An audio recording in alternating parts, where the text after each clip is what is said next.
गंगा गौरव के इस सफर पर हम मिलेंगे कुछ ऐसे व्यक्तियों से जिनका जीवन किसी मिसाल से कम नहीं और जिनके वजूद के बिना शायद हम नहीं। जिस उम्र में लोग ऐशो आराम की जिंदगी पाने की ललक में विदेशों की ओर रुख करते हैं, वहीं इस नौजवान ने विदेश की आरामदायक जीवन को ठुकरा कर दिया बिहार के गांव वालों के जीवन को आराम। मिलिए अक्षय वर्मा से। हम जैसे लोग काम नहीं करेंगे तो फिर कौन करेगा, ये बात तो मेरा पूरा परिवार मानता था कि हम लोगों को लार्जर सोसाइटी के लिए काम करना ही है। शुरू से मेरी भी मंशा रही थी और मेरा भी झुकाव था, और इसकी भी जो मैं मंशा देखता था वह था कि समाज के प्रति कुछ हम करें। उनका एक कहीं ना कहीं जुड़ाव था कि अगर हम संपन्न हैं, हमारा घर संपन्न है, तो हम इस समाज के लिए, अपने गांव के लिए और अपने राज्य के, अपने देश के लिए कुछ करें। ये फैसला वो इतनी जल्दी ले लेगा मुझे उम्मीद नहीं थी, लेकिन जब एक बार उसके साथ हम खड़े हो गए, जब इसने कहा कि मम्मी आप मेरे साथ अन्याय करोगे अगर आप मुझे वो नहीं करने दोगे जो मैं चाहता हूँ, बस वो दिन गया और उसके बाद हम उसके साथ खड़े हैं।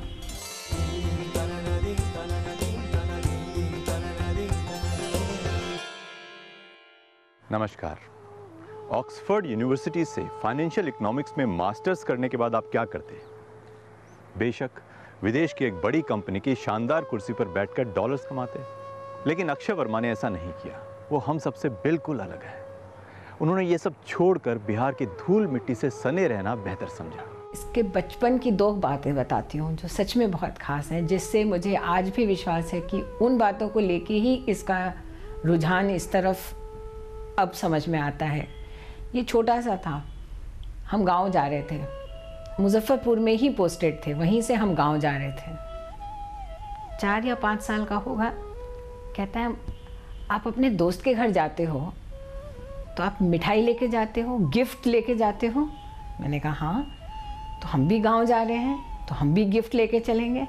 मैं कहा किसके लिए बेटा? वहाँ तो घर में, उस समय तो घर हमारा काफ़ी हवेली खंडर में थी। नहीं, हम जब जाएंगे, कहीं भी हम जाते हैं तो हम गिफ्ट लेके जाते हैं ना, तो कुछ तो मम्मी हम लोग मिठाई लेके जाते हैं। तो मैंने कहा बेटा किसको मिठाई खिलाएंगे, छोड़ो। अच्छा तो हम लोग टॉफ़ी लेके चलते हैं। आप हैरान होंगे कि आज भी हम अगर एयरप्लेन से उतरते हैं पटना एयरपोर्ट पे, रास्ते में हम रुक के वो टॉफ़ियाँ ख़रीदते जाते हैं और रास्ते भर बच्चों को टॉफ़ीज़ बांटते हैं। ये तो एक था जब ये 4-5 साल का था। जब ये 8 साल का हुआ तो हम गांव एक बार जब गए थे तो हमारा जो मैनेजर है रामचंद्र, उनकी बेटी को निमोनिया हो गया था। तो ये हमें नहीं पता था, वो अपनी बेटी को मिलाने लाया। तो मैं उससे बात कर रही थी तो पूछा, तो उसने कहा कि इसके ससुराल वालों ने इसको लौटा दिया है क्योंकि इसको टीबी है और अब हम इंतज़ार कर रहे हैं कि बस ये बीमारी से कब शांत हो जाए। इस बच्चे पे ऐसा प्रभाव पड़ा, ये मेरा मुंह देखता रहा। वापसी में मेरे को पूछता है माँ आप कितना कमाते हो, आपकी तनख्वाह कितनी है? आप ध्यान करो मैं कॉलेज में प्रोफेसर हूँ। अब उस समय तो तनख्वाह कुछ भी नहीं होती थी। मैंने कहा क्यों बेटा, क्या करना है तनख्वाह से?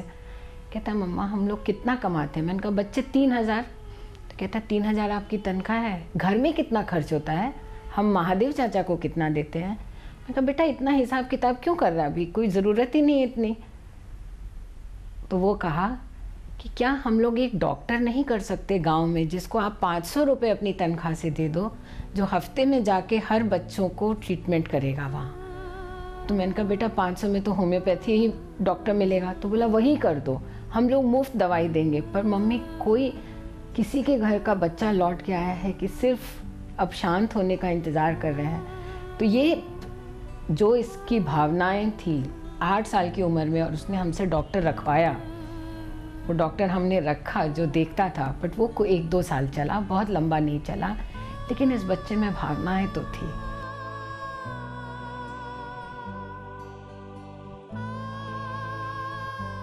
बचपन बहुत खुशहाल था। पूरा परिवार का प्यार मिला, माता पिता, दादा दादी, नानी, काफ़ी बड़ा परिवार है हमारा। बहन अच्छे स्कूल में गया, अच्छी जगह पढ़ाई हुई, कॉलेज अच्छा हुआ, बाकी किस्मत ने भी साथ दिया। लोगों के प्रति सहानुभूति तो शुरू से थी। मेरे दादा दादी भी काफ़ी करते थे समाज के लिए, मेरे नाना नानी भी बहुत करते थे। तो ये दोनों तरफ परिवार से मैं हमेशा सीखता ही रहा कि दूसरों के लिए करना है, और जीवन में वो वैल्यू सिस्टम मुझे दोनों ही तरफ से मिला। तो हमेशा मैं बचपन से लोगों के साथ तो जुड़ा ही था, थोड़ा सोशल हूँ मैं, तो लोगों से बात करना, उनके बारे में समझना मुझे शुरू से ही था। बट अब थोड़ा ताकत मिला है कि मैं कुछ कर सकता हूँ। चाहता तो शुरू से था, लेकिन हाँ अब कोशिश कर रहा हूँ कुछ करने का। भारत वापस आकर बिहार के मुजफ्फरपुर के गांव में काम करना, कैसा था अक्षय का यह निर्णय उनके करीबी लोगों के लिए? कैसा था उनका ये संघर्ष? चलिए जानते हैं। मेरा तो बहुत ही सकारात्मक रिएक्शन था, क्योंकि शुरू से मेरी भी मंशा रही थी और मेरा भी झुकाव था, और इसकी भी जो मैं मंशा देखता था वह था कि समाज के प्रति कुछ हम करें। क्योंकि एक उदाहरण मुझे याद है, जब यह 16 साल का था तो अपने जन्मदिन के अवसर पर इसकी इच्छा हुई कि हम लोग जन्मदिन नहीं यहाँ मनाएं, गांव जा कर के हम जो वहाँ गरीब लोग हैं उनके बीच में कुछ पोशाक का और कुछ कंबल का वितरण करें, कुछ वृद्ध महिलाओं के बीच हम साड़ियों का वितरण करें। हम लोगों ने वैसा किया, तो वह झुकाव इसमें था। और इसने masters in public administration Columbia university से किया था। एक अच्छे नौकरी को यूबीएस में त्याग करके उसने वह कोर्स करने की ठान ली थी। तो वह झुकाव तो इसमें था ही। सच्चाई में मेरा रिएक्शन बहुत ही अपसेट होने का था। मेरे को विश्वास नहीं हो रहा था कि पढ़ लिख के मेरा बच्चा वापस आएगा। काम मेरा हमेशा से मन था कि करे बच्चों के साथ, लेकिन ये फैसला वो इतनी जल्दी ले लेगा मुझे उम्मीद नहीं थी। लेकिन जब एक बार उसके साथ हम खड़े हो गए, जब इसने कहा कि मम्मी आप मेरे साथ अन्याय करोगे अगर आप मुझे वो नहीं करने दोगे जो मैं चाहता हूँ, बस वो दिन गया और उसके बाद हम उसके साथ खड़े हैं। हम जैसे लोग काम नहीं करेंगे तो फिर कौन करेगा? ये बात तो मेरा पूरा परिवार मानता था कि हम लोगों को लार्जर सोसाइटी के लिए काम करना ही है। जब मैंने ये बोला कि नौकरी छोड़ूंगा, तब थोड़ा सा मिक्स रिएक्शन था, क्योंकि एक रिस्क लेने वाली बात है। एक अच्छी नौकरी थी, अच्छी कमाई थी, एक सेटल्ड लाइफ था। अब उसको उजाड़ के फिर यहाँ आके नए सिरे से लाइफ बनाना एक डिफ़िकल्ट काम था, और मैं इतने सालों से भारत में रहा भी नहीं था। लेकिन अल्टीमेटली अगर परिवार का सपोर्ट नहीं होता तो फिर मैं आज जितना काम मैं कर पाया हूँ उतना मैं नहीं कर पाता। तो रिएक्शंस मिक्स थे, लेकिन अंदर अंदर सब जानते थे कि अक्षय ये चाहता है, और बाकी परिवार भी यही चाहता है कि हम लोग और लोगों को खुशहाल करें। तो सपोर्ट बहुत रहा, इसलिए हम लोग जहाँ तक कर सके उतना कर सके और आगे करते रहेंगे। बिहार के मुजफ्फरपुर और दरभंगा में सामाजिक बदलाव लाने की कोशिश में सबसे आगे हैं अक्षय वर्मा। वहाँ के लोगों के जीवन स्तर को उठाने में, उन्हें शिक्षा और रोजगार की ओर ले जाने में सबसे बड़ा हाथ है अक्षय वर्मा का। उनकी एक सोच से शुरू हुई कोशिश आज एक पूरी मुहिम बन गई है।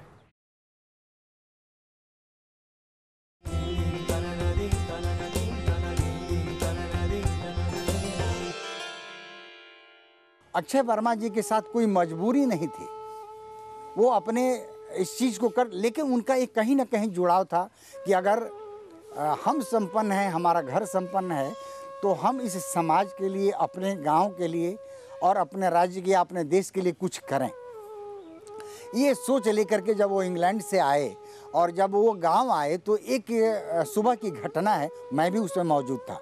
सुबह में जब अक्षय वर्मा दौड़ने के लिए, मॉर्निंग वॉक के लिए वो निकलने के लिए वो तैयार हो रहे थे, तो वो निकले। तो मैंने उनसे पूछा कि अक्षय कहाँ जा रहे हो? तो उन्होंने कहा कि अंकल मैं थोड़ा वॉक करके आता हूँ। तो जब वो गए, उसके बाद देखा कि वो बस तुरंत थोड़ी ही देर में वापस आए। तो वापस आए तो हमने पूछा क्या हुआ, टहलना हो गया? बोला कि अंकल मैं तो जा ही नहीं सका। हम बोला कि क्यों, क्या कारण है? बोला कि ऐसा तो हमने देखा नहीं, यहाँ तो पुरुष से लेकर के महिलाएं तक सभी शौच के लिए रोड के किनारे लोग बैठे हुए।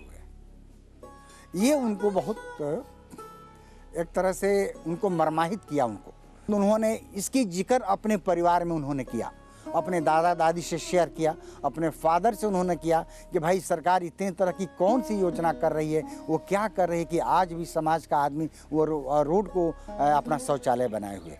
इसके ऊपर यह उनकी एक सोच आई, उस पर वो मर्माहत हुए। उन्होंने गांव के मुखिया को बुलाया, गांव के लोगों को बुलाया, उसको उन्होंने इसकी मीटिंग की। उसके बाद से उन्होंने संपर्क किया जिला पदाधिकारी से, उप विकास आयुक्त से, पीएचडी के पदाधिकारियों से। ये सारे लोगों की उन्होंने एक बैठक अपने घर पे किया और गांव के सारे लोगों को एकत्रित किया। इसकी क्या कुरीतियाँ हो सकती हैं, क्या इसके खराब परिणाम हो सकते हैं, कैसे गंदगी है, किस तरह से हम बीमारी से ग्रसित हो रहे हैं, कैसे बच्चे महिलाओं के साथ में क्या क्या हो रहा है, इस सारी चीज़ पर उन्होंने प्रकाश डाला। और उसके बाद से सरकार के नियम कानून को भी जानने की कोशिश की। उसका व्यवहारिक रूप से देखा गया कि इसमें क्या क्या कठिनाइयाँ आने लगी हैं। तो ये जो उसकी कठिनाइयों को देख करके अक्षय जी ने बहुत प्रयास किया। जिला स्तर से लेकर के राज्य सरकार के उच्च पदाधिकारियों के साथ उन्होंने संपर्क किया, उनके साथ उन्होंने बैठक किया। अब बैठक करके उसमें नियम में क्या सरलता लाई जा सकती है, इसके ऊपर करके उन्होंने सरकार के स्तर से बहुत तरह के नियमावली को चेंज कराया और करा करके यह एक कार्य चला। अक्षय वर्मा लोकप्रियता नहीं चाहते थे, वो तो बस लोकहित के लिए काम करते थे। लोकप्रियता अपने आप उन तक पहुंच गई और जब उन्हें लगा इस मुहिम को एक नई शक्ल देने की ज़रूरत है तो उन्होंने खोला अपना एक एनजीओ अग्रतम इंडिया फाउंडेशन के नाम से, जिसके तहत वो लोगों को रोज़गार और बेहतर ज़िंदगी जीने का साधन मुहैया करवा पाए। पहले मैं ऐसे ही बता दूं अग्रतम शब्द कहाँ से आया। अग्रतम एक संस्कृत शब्द है जिसका मतलब है एडवांस्ड, फॉरवर्ड, नंबर 1। ये अग्रतम तब बना जब मैं न्यूयॉर्क में ही था। 2012 में मैं लोक प्रशासन की पढ़ाई कर रहा था कोलंबिया यूनिवर्सिटी में, तभी अग्रतम का पंजीकरण हुआ। अग्रतम इसलिए बना क्योंकि जितना काम मैं कर रहा था वो इंडिविजुअल कैपेसिटी में आगे बढ़ाना मुमकिन नहीं था और सब चाहते थे कि एक लीगल ढांचा हो। तो उस लीगल ढांचा और एक एनजीओ बनाने के लिए अग्रतम इंडिया का रजिस्ट्रेशन करवाया गया। जो कुरीतियाँ हैं समाज की, जैसे कि शौचालय, आज भी देहात की जो पॉपुलेशन है वो उसके शौच का स्थान या तो सड़क है या कहीं ना कहीं इस तरह की चीज़ें हैं जो घर से बाहर जाती हैं। उसको कैसे रोका जा सकता है, कैसे लोगों को प्रेरित किया जा सकता है। वैसे नौजवान यूथ जो किसी न किसी कारणवश अपने पढ़ाई को छोड़ दिया, ड्रॉप आउट हो गया, वैसे नौजवानों को किस तरह से मेन स्ट्रीम में जोड़ा जाए, कैसे उसको किस तरह से एम्प्लॉयमेंट दिया जाए या किस तरह से उसको स्वरोजगार में अपने को स्थापित किया जाए, ये सब उद्देश्य था अग्रतम इंडिया का। बिहार एक स्टेट है जिसमें अभी बहुत काम किया जा सकता है, बहुत काम होना बाकी है। मतलब मैं ये नहीं कहूँगी कि कुछ भी नहीं हुआ, काफ़ी कुछ हुआ है, एनरोलमेंट बढ़ी है, लोग कोशिश कर रहे हैं, बट बहुत और हो सकता है। मतलब बिहार, जब मैंने अपना एक बार सर्वे किया था, बिहार और महाराष्ट्र को कंपेयर किया था, दोनों शुरू सेम लेवल से हुए थे। महाराष्ट्र कहाँ पहुँच गया और बिहार कहाँ छूट गया है। तो कुछ तो है जो बीच में छूट गया, नहीं किया हमने, जो हमें बिल्कुल करना चाहिए। एंड मुझे लगता है भैया जैसे या मेरे जैसे लोग ही हैं जो फाइनली कुछ करेंगे। तो ऐसे और लोगों को जागना चाहिए कि हाँ भाई, बिहार को आगे बढ़ाना है। मतलब सही बताऊँ तो उससे अच्छा डिसीजन तो मेरा आज तक कोई है ही नहीं, जितनी खुशी मुझे वहाँ काम करने में मिलती है। और ये सच बता रहा हूँ मैं, कई लोगों को ये बात मानने में कठिनाई होती है। लोगों को लगता है कि बाहर घूमा, 27 देश गया, इतनी अच्छी नौकरी करता था, तो यहाँ उसको कैसे मज़ा आता होगा। लेकिन अल्टीमेटली मैंने बहुत जगह यही देखा कि जितने लोग पैसा कमा लेते हैं, जो कर लेते हैं, घूम फिर के फिर वो सोसाइटी में ही काम करने के लिए वापस आते हैं, संतोष वहीं मिलता है। तो मैंने सोचा कि ये उल्टी पढ़ाई पढ़ने से अच्छा है कि शुरू ही वहीं से करता हूँ। तो डिसीजन में तो आई डोंट थिंक इससे अच्छा डिसीजन मैंने लिया है अभी तक। तो मैं बहुत खुश हूँ अपने काम से, उसकी प्रगति से, जिस तरह का लोगों से सपोर्ट मिला, जिस तरह आप जैसे लोगों से सपोर्ट मिला, परिवार का पूरा सपोर्ट है, मेरे दोस्तों का पूरा सपोर्ट है। तो डिसीजन तो ये मैं मानता हूँ बहुत अच्छा डिसीजन है। क्या काम करना और बाकी है? हाँ बिल्कुल, अभी तो मैं बहुत छोटे छोटे पहल किए हैं। मैंने मुजफ्फरपुर ज़िले और दरभंगा ज़िले में पहल किया है। बिहार प्रदेश बहुत बड़ा है, उसके बाहर भी अगर हैसियत रही तो उसके बाहर भी काम करना चाहूँगा। और अभी मैं 4 क्षेत्रों में काम कर रहा हूँ। एक है रूरल यूथ के साथ, एक है महिलाओं का सशक्तिकरण, एक है सैनिटेशन, मतलब जिसको अब हम स्वच्छ भारत कहते हैं, बट मैं तो पहले से कर रहा हूँ जब इसको निर्मल भारत अभियान कहा जाता था। और चौथा है मछुआरों और मछुआरिनों के साथ। 5वां अब हम डिसेबिलिटी में भी शुरू कर रहे हैं थोड़ा सा काम। तो काम तो भी बहुत बढ़ाना है, एजुकेशन है, हेल्थ है, सैनिटेशन है, वेस्ट मैनेजमेंट है, काम तो बहुत है। बट हाँ, अकेले मैं सरकार तो नहीं हूँ कि मैं सारा काम खुद कर लूँगा, लेकिन हाँ जितना हो सकता है, जितना मुमकिन है। अभी मेरे पास अभी 28 का हूँ, कम से कम 32-35 साल अच्छे काम करने लायक हैं, तो उसमें जितना होगा उतना करूँगा। विदेश में रहते हुए भी अक्षय वर्मा का मन हमेशा गांव के लोगों के बीच में रहता। हमेशा उनकी समस्याएं उन्हें कचोटती रहती। बचपन से उन्होंने देखा कि गांव के लोग रोजगार की वजह से बहुत परेशान थे। शायद इसी वजह से वो विदेश छोड़कर भारत आए और यहाँ उन्होंने एक एनजीओ की स्थापना की। इसी एनजीओ के तहत उन्होंने शुरू किया फिश फार्मिंग, लेकिन मान्यताओं की वजह से काफ़ी महिलाएं फिशिंग न कर पाई, तो उन्होंने रास्ता निकाला आर्टिफिशियल ज्वेलरी का। जो आप मेरे साथ देख रहे हैं, ये एक आर्टिफिशियल ज्वेलरी का कारखाना है। आर्टिफिशियल ज्वेलरी यहाँ बनती है और इसकी मार्केटिंग होती है एग्जीबिशंस के द्वारा। हम लोग अपना घर पर थे, हाँ, तो गांव में आए ना, यहाँ पर मंदिर पर जो समूह खोलाने के लिए, तो हम लोगों को अपना खबर हुआ तो हम लोग भी आए अपना। तो आए तो यहाँ पर बैठे, जो अपना भाषण दिए सर, तो वह हम लोग अपना समझे। तो उसी दिन हम लोगों को खाता भी बन गया, नाम लिखा गया, हम लोग जुड़ गए अपना 14 आदमी। उसके बाद घर पर भी मेरे पीछे लग गए, जो हम भी जुड़ेंगे, हम भी जुड़ेंगे। तो 5-7 अपना समूह बनाए, कोई 12, कोई 14, कोई 16 मिलके, और अपना अपना फिर मीटिंग करते हैं। और उसमें जब मीटिंग यहाँ पर होता है, बाहर का आदमी आते हैं ना टीचर, तो फिर यहाँ पर आते हैं, अपना कुछ समझाता ले लेते हैं, फिर अपना काम करते हैं।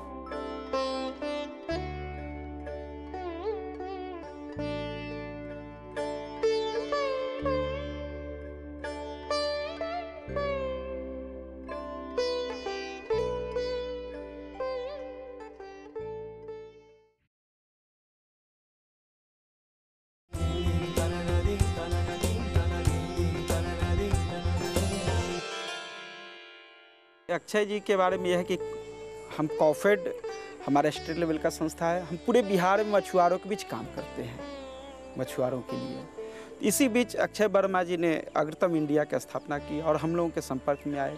हम लोगों में आपस में एक विचार बनाए कि मछुआरों को कैसे मदद किया जाए, क्या क्या हम लोग सुविधा दे सकते हैं। जैसे हमारे यहाँ से मछुआरों का बीमा होता है, सामूहिक दुर्घटना बीमा योजना होता है, स्वाभाविक मृत्यु पर हम लोग 30,000 देते हैं, दुर्घटना मृत्यु होने पर 1 लाख रुपया देते हैं। उसको किसान क्रेडिट कार्ड उपलब्ध कराते हैं। जैसे अभी मुजफ्फरपुर में हम लोग अक्षय वर्मा जी के अग्रतम इंडिया और कॉफेड से मिलकर हम लोग 5 करोड़ रुपया भी किसान क्रेडिट कार्ड के रूप में हम लोग मछुआरों को दिए हैं। तो हम लोग अग्रतम इंडिया और कॉफेड मिलके हम लोग लोन का भी सुविधा दिलवाते हैं। जो मत्स्य पालक चाहते हैं कि हम लोन लें और उसको बैंक परेशान करती है, तो हम लोग बैंक से मिलकर और किसान को लोन दिलवाने में मदद करते हैं। हमारे पास जो अभी हैचरी है वो हमारे अक्षय वर्मा जी का ही देन है। उन्हीं के कारण ही हमें आज जो है लोन 15 लाख रुपए मिल पाए, नहीं तो ये संभव नहीं थी। पहले तो 2 साल हमको दौड़ना पड़ा बैंक में, मछुआरों को लोन देना ही नहीं चाहते थे बैंक। 2 साल तक हम भटके दौड़े बहुत, ये बैंक में 3-4 जो बैंक ऐसे हैं जो हमको लौटा दिए। उसके बाद जो है अक्षय जी से बात हुई तो अक्षय जी ही लग भीड़ के हम लोग को लोन जो है पास करवा दिए 15 लाख रुपया। उन्हीं के देन से आज ये हैचरी जो है चल रहा है। गांव छोड़कर शहर तो बहुत लोग चले जाते हैं, लेकिन शहर की कामयाब जिंदगी को छोड़कर वापस गांव आकर कुछ करना बहुत लोग कम कर पाते हैं। ऐसा ही किया अक्षय वर्मा जी ने। गांव आकर गांव के लोगों के स्तर को ऊंचा करना, उन्हें रोजगार दिलवाना अक्षय वर्मा ने किया। उन्होंने ऐसे 137 से ज़्यादा समूह बना लिए 1 साल के अंदर, जो अभी आर्थिक और सामाजिक रूप से संपन्न है।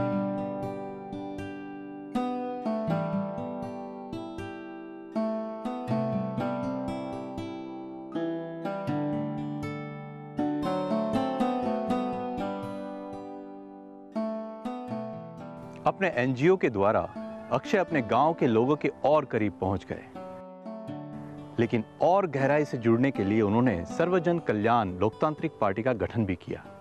अक्षय वर्मा जब इस तरह इतने, चूंकि उनकी शिक्षा इतनी उच्च स्तर की है, सर्विस इतनी उच्च स्तर की है, तो देश की जो राजनीतिक स्थिति है, तो ऐसे नौजवानों को और ऐसे कुछ संपन्न लोगों को राजनीति में भी आनी चाहिए। तो अक्षय वर्मा जी यहाँ से पार्लियामेंट का उन्होंने चुनाव भी लड़ा और ये उसके पीछे यही उद्देश्य था। उस परिवार का यह उद्देश्य था कि अगर अच्छे घर के लोग नहीं आएंगे तो फिर हम किसी और को क्रिटिसाइज क्यों करें। हम अच्छे घर के हैं, हम अच्छे संपन्न हैं, और यह एक उदाहरण बड़े भारतीय प्रशासनिक सेवा के लोगों के बीच में भी कि यह भी एक विकल्प है इस समाज के लिए, इस देश के लिए, कि हमारे घर के पढ़े लिखे लड़के भी इस राजनीति में आएँ ताकि वो उनकी एक सोच बदले, उनका काम करने का एक नज़रिया बदले, इस समाज के प्रति कुछ उनका एक जवाबदेही अपनी एक बने। तो ऐसी स्थिति में अक्षय वर्मा जी भी यहाँ से पिछले बार पार्लियामेंट के चुनाव भी उन्होंने लड़ा था। मैं 2 साल से काम कर रहा था मुजफ्फरपुर ज़िला में और दरभंगा ज़िला में, और मेरा काम काफ़ी तेज़ रफ्तार से आगे बढ़ रहा था। और वो इसलिए बढ़ रहा था क्योंकि लोगों को एक ज़रूरत थी किसी ऐसे व्यक्ति की जो काम समझे, उनका दर्द समझे और उनके लिए आवाज़ उठाए। उसी पहल में मुझे ऐसा लगा कि हमारी बात कोई सुन नहीं रहा था, और उसका एक मुख्य कारण ये था कि ना हमारे पास राजनीतिक शक्ति थी, ना प्रशासनिक शक्ति थी, और अपनी आवाज़ को उठाने के लिए, सही प्लेटफॉर्म पर उठाने के लिए वो शक्ति की आवश्यकता थी। और जिस ग्रुप के साथ मैं काम कर रहा था, अधिकतर मछुआरों के साथ, उनकी आवाज़ सुनने वाला कोई था नहीं। और जिन महिलाओं के साथ मैं काम कर रहा था, ये मैंने देखा कि सबसे ज़्यादा पीड़ा महिलाओं को है, क्योंकि वो 5 साल में एक बार अपने पॉलिटिकल रिप्रेजेंटेटिव को देखती हैं जब वो वोट मांगने आते हैं। पुरुष उतना कंप्लेन नहीं करते थे जितना महिलाएं करती थी, क्योंकि पुरुष तो फिर भी चौक चौराहा जाके अपनी भड़ास निकाल लेते थे, लेकिन महिला को पूछने वाला कोई नहीं था, और इन मछुआरों को पूछने वाला कोई नहीं था। और ऐसे कई दबे वर्ग थे जिनके साथ मैं काम कर रहा था, कोऑपरेटर्स, डेयरी फार्मर्स, जिनको पूछने वाला कोई नहीं था। तो मुझे लगा जब तक कोई इन लोगों की बात नहीं उठाएगा तब तक इनका विकास नहीं हो सकता। इतने बड़े वर्ग को विकास से हटा के बाकी समाज विकास नहीं कर सकता था। तो इसीलिए राजनीति में हमने पहल किया, क्योंकि जिन लोगों के साथ मैं काम कर रहा था उनकी आवाज़ सही प्लेटफॉर्म पर उठाने की ज़रूरत थी। बिहार एक पॉलिटिकली अवेयर स्टेट है, आज से नहीं, शुरू से। मैंने वहाँ पे कई ऐसे, चाणक्य वहीं से हैं, जब चाणक्य ने अपना अर्थशास्त्र लिखा तो चाणक्य वहीं के थे। राजनीति में आज की युवाओं का बहुत बड़ा योगदान है। आज जब मैं लड़ा पिछला चुनाव 2014 मई में, तो 48% मतदाता युवा थे, 35 से नीचे थे, 18 और 35 के बीच में थे। यही प्रतिशत अगले चुनाव आते आते 52% हो जाएगा। तो हम लोग एक यंग नेशन है, तो जब तक ये युवा युवती नहीं समझेंगे अपनी जिम्मेदारी और नहीं लेंगे राजनीति में सही भागीदारी, तो उनकी बात कोई समझेगा नहीं, तो फिर उनके लिए जो फ्यूचर कोई रचेगा वो उनके अनुकूल नहीं होगा। तो मेरे हिसाब से तो सबसे बड़ा योगदान फ्यूचर पॉलिटिक्स में युवा और युवतियों का ही है। एक ऐसा इंसान जो कम उम्र होते हुए भी अपनी आकांक्षाओं को लोगों की आकांक्षाओं से जोड़े, बिहार के जनसाधारण के दिलों से जोड़े, उनके लिए अपना जीवन न्योछावर कर दे। क्या ऐसा इंसान इस देश का, इस मिट्टी का गौरव नहीं है? बिल्कुल है। और हमें गर्व है कि अक्षय वर्मा हमारे गंगा गौरव हैं, एक प्रेरणा स्रोत है। उनकी उत्कृष्ट सोच के साथ हम आपसे लेते हैं विदा। फिर मुलाकात होगी। नमस्कार।